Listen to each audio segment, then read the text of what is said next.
How to remove my AI on Snapchat.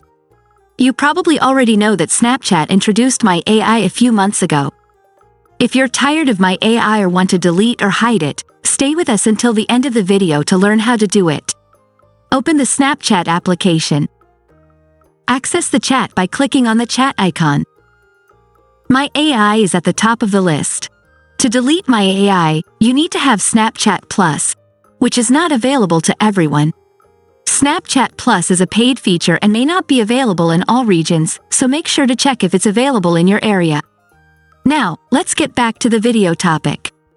To delete my AI, long press on the My AI chat until a drop-down menu appears. Select Chat Settings. For those of you with Snapchat Plus, you'll see the option Clear from Chat Feed. Since we don't have Snapchat, we can't show it here. We'll show you how to clear all previous data from your conversations with my AI. Click on the profile icon. Click on Settings. Scroll down until you find Clear My AI data.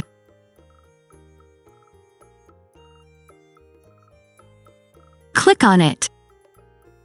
Confirm your intention to delete all data from previous conversations with my AI by clicking Confirm. If you return to the chat with my AI, you'll see that it's empty, and all messages have been deleted. We hope you liked the video. Support our work by subscribing to our channel